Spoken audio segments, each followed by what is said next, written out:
감사합니다.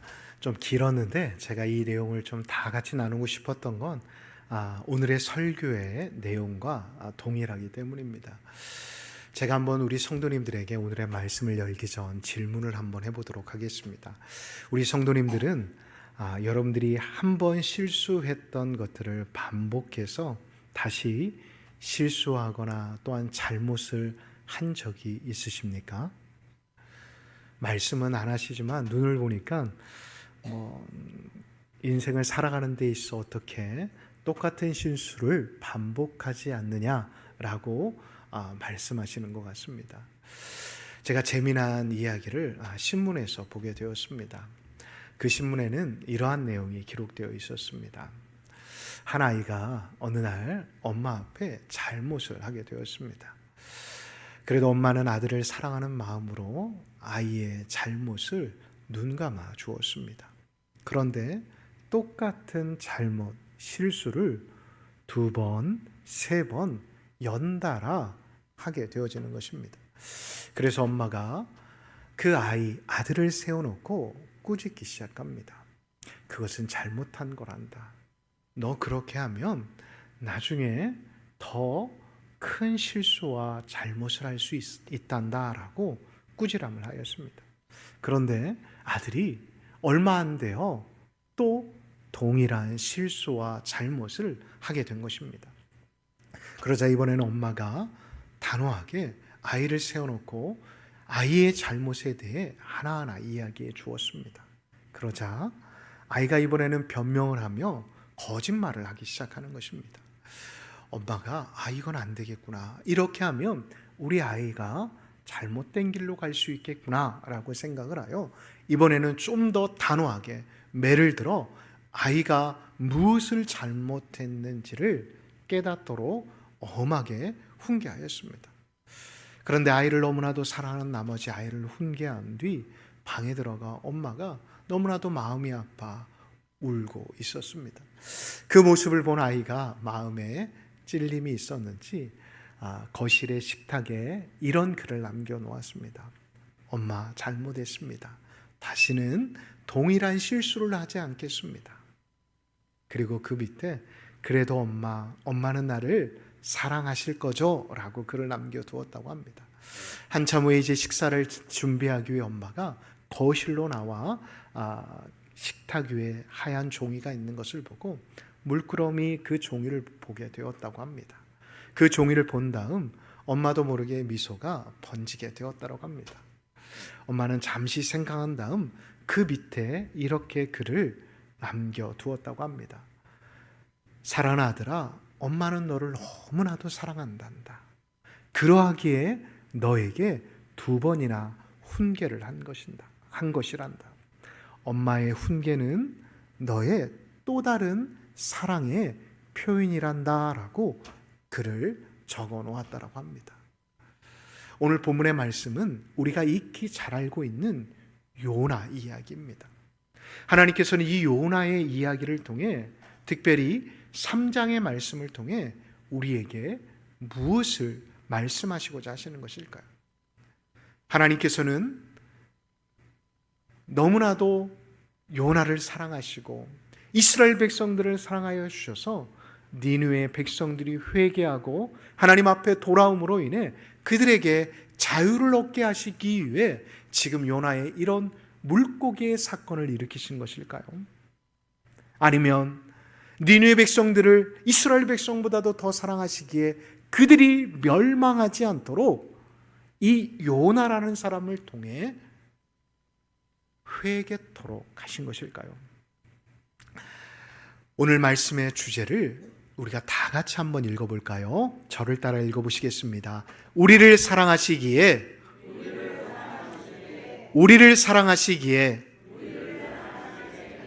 자, 그렇다면 하나님이 우리를 사랑하시기에 나타나는 모습은 무엇일까요?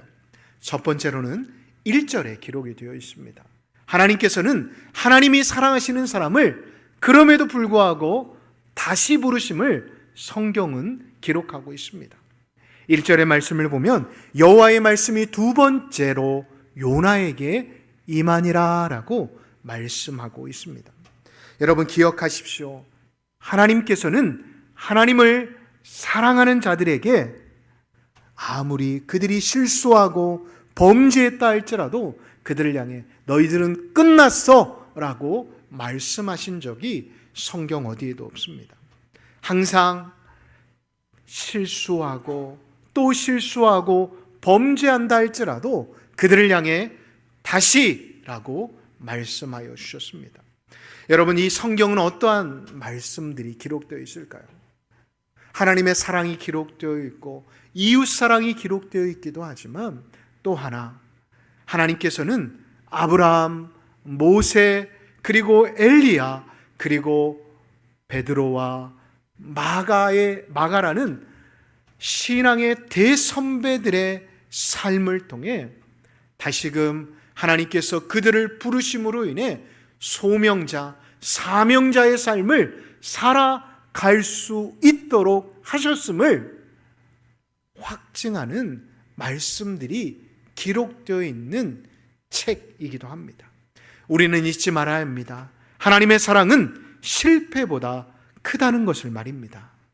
하나님의 사랑은 우리가 지은 죄보다 크다라는 것을 말입니다. 하나님의 사랑은 우리가 실수하고 범죄하고 그리하여 넘어진다 할지라도 그 모든 것보다 하나님의 사랑은 크다라는 것입니다. 영국의 노예상이었던 존 뉴턴이라는 사람이 있었습니다. 어메이징 그레이스라는 찬양을 작곡한 분이시기도 합니다. 이분이 젊을 때 예수님을 만나기 전에는 그 나이대의 남자로서 죄를 지을 수 있는 것들은 다 지어봤던 사람 중 하나였습니다. 심지어 노예까지도 팔아서 그 이윤으로 방탕한 삶을 살아갔던 세상 사람들의 기준에서 보아도 못된 사람의 부류에 속해 있던 사람이었습니다. 그런 그가 또 노예 무역을 하기 위해 배를 타고 대서양을 건너가고 있었습니다.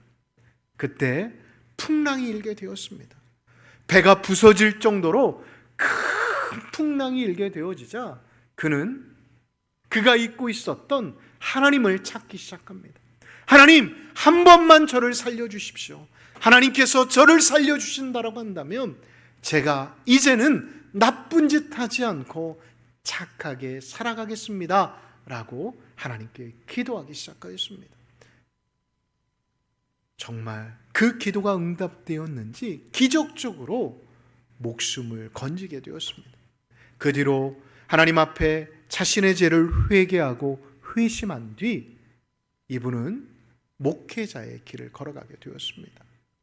후에 이 뉴턴 목사님은 자신의 삶을 이렇게 회고하였습니다. 나는 길 잃은 사람이었지만, 다시 말해 부모도 포기했던 사람이었지만 하나님께서는 다시금 나를 길 위에 올려 놓으셨다라고 말입니다. 여러분, 세상 사람들은 다 포기했다 할지라도, 부모조차도 그를 포기했다 할지라도 하나님은 한 번도 뉴턴 목사님을 놓으신 적이 없으셨다는 것입니다. 우리도 마찬가지입니다. 낭망하여 또 실수하고 또 잘못하고 또 실패했다 할지라도, 그래서 넘어져 있을지라도 하나님은 오늘 요나라는 사람을 통해, 이 요나 성경을 통해 우리에게 이렇게 말씀하십니다. 사랑하는 아들아, 사랑하는 딸아, 다시 시작하자. 다시 일어나자. 다시 나와 함께 가자라고 말씀하고 계신다라는 것입니다. 이 부르심에 응답하실 수 있는 저와 성도님들이 되시기를 예수님의 이름으로 축복합니다. 두 번째로, 사랑은 우리를 순종의 자리로 이끌어 간다는 것입니다. 3절과 4절의 말씀을 보면, 특별히 3절의 말씀을 보실까요? 불순종으로 다시스로 향하였던 요나가 말씀대로 일어나서 니느웨로 갔다라고 성경은 요나의 행동을 기록하고 있습니다. 여기서 일어나다라는 히브리어 단어는 쿰이라는 단어입니다.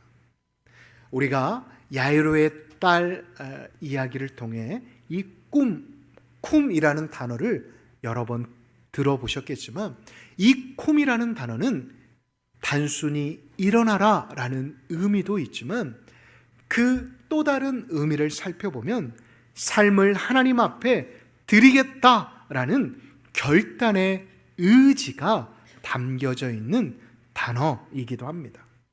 저를 한번 따라해 보실까요? 삶은 감동보다 순종이다. 느낌보다 발걸음이다. 그렇습니다. 하나님의 말씀을 두 번째 붙들은 이 요나는 다시금 일어나서 그는 그의 발걸음을 니느웨로 향하였음을 성경은 기록하고 있다는 것입니다. 그런데 말입니다. 사람은 한 번에 변하지는 않는 것 같습니다. 요나가 하나님의 말씀에 순종하여 길을 걸어갔는데, 길을 가면서 아마도 그의 복잡한 생각이 계속 그를 따라다녔던 것 같습니다. 성경을 보면 이 니느웨 성은 사흘길을 걸어야 다 걸어 다닐 수 있는 성이었습니다. 그런데 이 니느웨 사람들을 미워했던, 아직도 완전히 용서하지 못하였던 요나는 이 사흘길을 하루 만에 돌아다니면서 이 니느웨 사람들을 향해 외치기 시작합니다. 여러분 회개해야 합니다. 여러분 하나님의 심판이 곧 40일 후에 이 성 위에 임하게 됩니다 라고 말입니다. 그런데 여러분, 그럼에도 불구하고 완전한 순종이 없었음에도 불구하고 하나님은 역사하셨을까요? 역사하지 않으셨을까요? 역사하셨습니다. 왜요? 복음의 능력은 사람에게 있지 않고 누구에게 있기 때문입니까? 하나님에게 있기 때문입니다. 아무리 사람이 그 복음을 가로막는다 할지라도, 그 복음을 외치지 않는다 할지라도, 하나님이 하시면, 하나님이 역사하시면 복음은 전달되어지기 때문입니다. 마지막으로 5절부터 마지막까지의 말씀을 살펴보면 하나님의 사랑은 한 사람을 통해 보여짐을 성경은 기록하고 있습니다. 놀라운 일이 일어납니다. 니느웨 사람들이 믿기 시작합니다. 왕까지도 여러분들이 영상을 통해 본 것처럼 베옷을 입고 제위에 앉아 자신의 지나온 삶을 돌아보기 시작하였던 것입니다. 또한 짐승까지도 금식하라 왕이 칙령을 내립니다. 그 모습, 회개하는 모습에 하나님께서는 이 니느웨 성을 멸하실 것이라는 하나님의 계획을 철회하십니다. 여러분, 요나는 미워했습니다. 무엇을 말입니까? 니느웨 성과 그 성 안에 살아가는 사람들을 말입니다. 그러나 신실하신 하나님은 그럼에도 불구하고 이 니느웨 사람들을, 니느웨 성을 사랑하셨습니다. 요나의 눈에는 아직도 철천지 원수와 같이 보였습니다. 그러나 자신의 민족을, 자신의 이웃을 짓밟았던 사람으로만 이 요나는 바라보았지만, 그러나 하나님의 눈에는 다시 돌아보아야 할 영혼이었음을 성경은 우리에게 말씀하고 있습니다. 그래서 하나님은 굳이 요나라는 사람을 북이스라엘에서 활동하고 있었던 이 선지자를 이 니느웨 성으로 보내셨던 것이었습니다.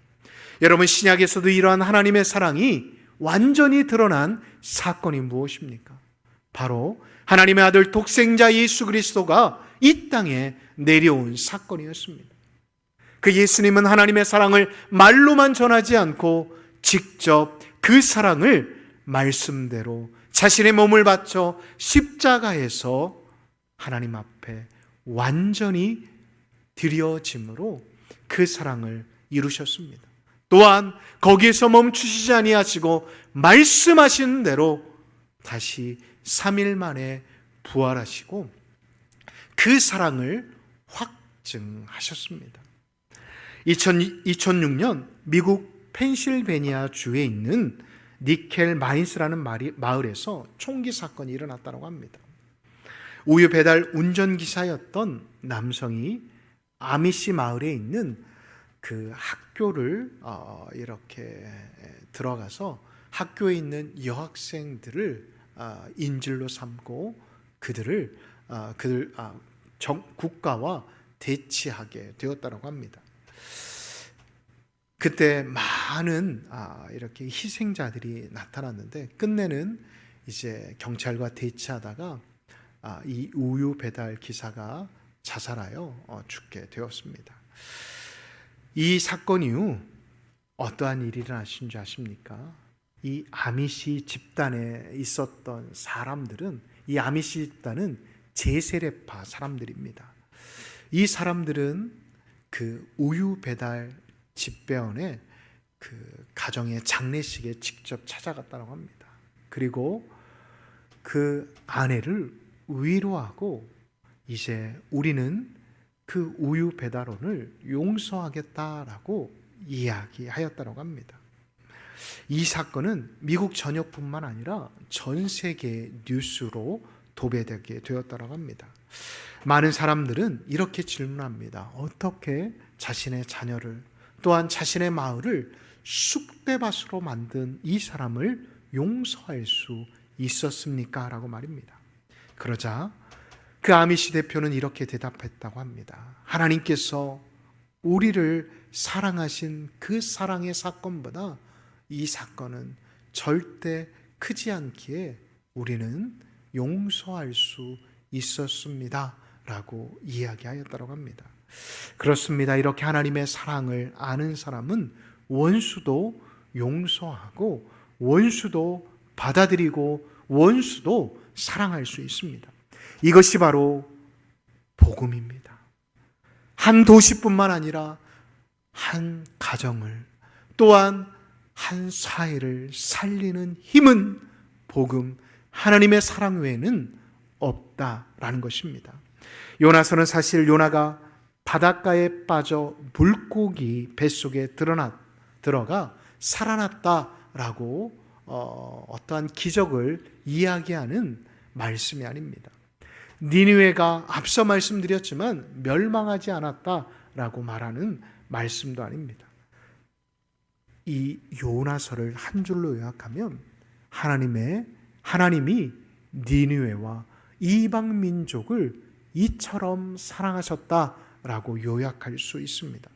하나님의 사랑이 바다의 먹물보다 저 하늘의 크기보다 더 크기에 하나님은 요나라는 한 선지자를 부르신 것에 그치지 않고 그 민족을 향해 악한 길과 악한 손에서 벗어나기를 원하셨다라는 하나님의 마음이 담긴 사랑의 성경이라는 것입니다. 사랑하는 성도 여러분, 그 하나님의 사랑이 이 시간 우리를 향해 다가오고 있습니다. 그 하나님의 사랑이 오늘 우리 또한 부르고 계신다는 것입니다. 하나님의 사랑이 내 안에 있음에도 불구하고 가족에게, 이웃에게, 성도에게 아직도 손 내밀지 못하시는 성도님들이 계십니까? 하나님은 우리에게 끝이라고 말씀하시지 않으십니다. 다시라고 말씀하고 계십니다. 혹시 순종하기 어려운 여러분들의 인생의 니느웨가 무엇입니까? 여러분들의 자녀입니까? 여러분들의 직장의 동료입니까? 아니면 교회의 또 다른 지체들입니까? 하나님은 말씀하십니다. 일어나라! 그 말씀에 순종하게 되어지면 그 순종 하나로 나의 가정이, 나의 직장이, 나의 사업장이, 나의 교회 공동체가, 그리고 이 사회가 변화되어질 수 있다라고 말씀하고 계신다는 것입니다. 사랑하는 광남의 가족 여러분, 이번 금요일부터 광남교회 수련회가 시작되어집니다. 우리를 끝까지 사랑하시기에 다시 부르시는 그 하나님의 음성을 듣는 특별한 시간이 되었으면 좋겠습니다. 그리고 그 음성에 순종함으로 한 사람도 빠짐없이 하나님을 만날 수 있는 시간들이 되었으면 좋겠습니다. 저 역시도 어제 말씀을 이제 다 탈구하고 이 자리에 나와서 이 자리를 돌면서 기도하면서 제일 마음이 어려운 게 바로 우리 가지 못하시는 성도님들이더라고요. 말씀을 놓고 더 기도해야 하는데 그분들이 계속 마음에 걸리는 것이었습니다.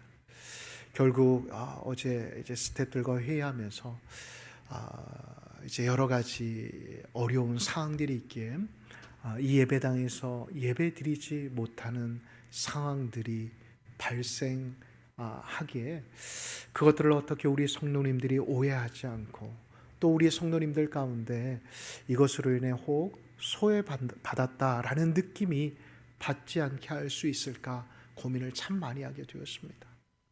그런데 여러분, 하나님은 꼭 이 예배당에만 있는 게 아닙니다. 물론 주일 하나님과 약속한 시간만큼은 이 자리에서 예배 드리는 것은 분명합니다.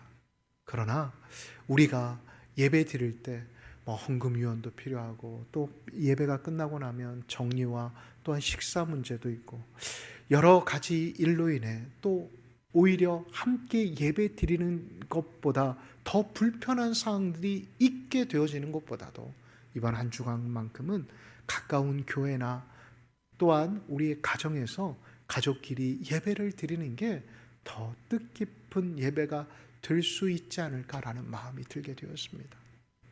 사랑하는 광남의 가족 여러분, 하나님은 우리를 다시 부르셨습니다.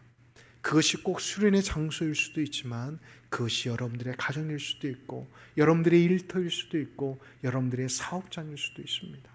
그 다시 부르시는 그 음성에 우리가 불평하지 말고 원망하지 말고 부르심에 소외감을 느끼지 마시고 각자의 자리에서 최선을 다해 예배를 드리심으로 하나님이 기뻐하실 수 있는 믿음의 사람들이 되어지시기를 예수님의 이름으로 축복합니다.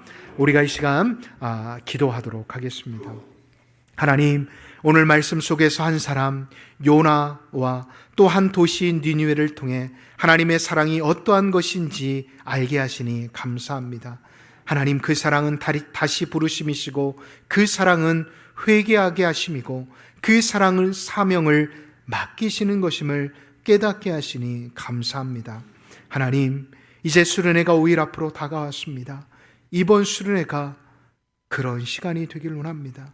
하나님께서 우리를 다시 부르시는 시간, 그 부르심에 응답하여 하나님을 만나는 시간, 우리의 굳어진 마음이 부드러워지는 시간, 눈물이 기쁨으로 바뀌어지는 시간, 새로운 결단이 시작되어지는 시간이 되어질 수 있도록 인도하여 주옵소서.